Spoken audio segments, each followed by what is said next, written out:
Assalamu alaikum dear students. I hope you all are doing great at homes. In today's lesson we will do workbook page number 12 and there are some short questions on this page. The question number 1 is write distinguishing features of members of kingdom fungi. हमने क्या करना है, पहले question में उन्होंने जो question पूछा है वो क्या है कि किंगडम फंजाई जो है उसके हमने कोई भी डिस्टिंग्विशिंग फीचर्स राइट करने हैं. इट मीन्स कि हमने ऐसी उसकी खसूसियात राइट करनी है जो कि इसको दूसरे किंगडम से मुख्तलिफ बनाती हैं. तो first of all the first feature is they yield antibiotics. It means that कि some fungi also produce antibiotics. हम कुछ fungi जो है उनको antibiotics बनाने के लिए इस्तेमाल करते हैं. And the second one is they increase the soil fertility. ये ज़मीन की ज़रख़ेज़ी को भी बढ़ाती हैं. तो ये दो ऐसी खसूसियात हैं जो कि किंगडम फंजाई को बाकी जितने भी किंगडम्स होते हैं उनसे मुख्तलिफ बनाती हैं. Okay, the question number 2 is which vertebrates can live both on land and in water. कौन से ऐसे वर्टिब्रेट्स हैं जो कि पानी में भी रह सकते हैं और ज़मीन पर भी रह सकते हैं. Okay dear student, recall the chapter number 1 classification of living organisms in which we studied about the vertebrates and invertebrates. और वर्टिब्रेट्स के अंदर हमने ये स्टडी किया था कि ऐसे ऑर्गेनिज्म जो कि पानी और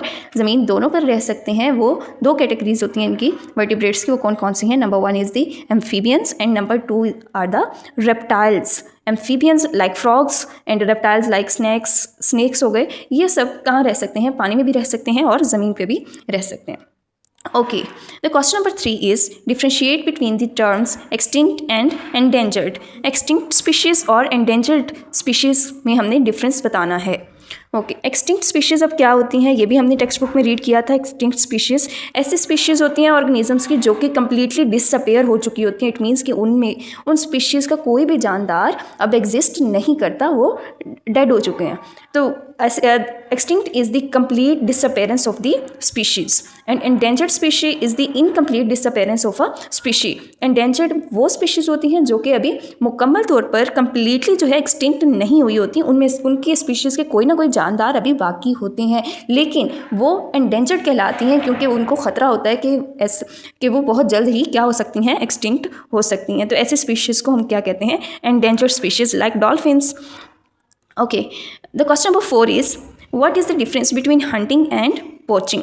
हंटिंग एंड पॉचिंग में हमने डिफरेंस बताना है. अब हंटिंग और पॉचिंग जो है वो दोनों सेम ही की तरह के लगते हैं, लेकिन अब हंटिंग क्या होता है? Hunting is a legal killing of wild animals. Hunting में क्या होता है कि हम रूल्स के अंडर रहते हुए किसी भी जानदार का, एक वाइल्ड एनिमल्स का क्या कर सकते हैं? शिकार कर सकते हैं लीगली, कानूनी तौर पर. लेकिन पोचिंग में क्या होता है? उसमें हम ये poaching is the illegal hunting of wild animals. इसके अंदर इलीगल हंटिंग होती है. इट मीन्स गैर कानूनी हंटिंग अगर कोई भी शख्स कर रहा होगा वाइल्ड एनिमल्स की तो वो हंटिंग नहीं कहलाएगी, वो पॉचिंग कहलाएगी. यानी ऐसे जानदार जिस पे ममनू कर दिया गया है या मना कर दिया गया है कि इनकी हम हंटिंग नहीं कर सकते, और गैर कानूनी तौर पर इलीगली कोई शख्स जो है अगर वो हंटिंग कर रहा है तो वो हंटिंग नहीं कहलाएगी, उसकी वो पॉचिंग कहलाएगी.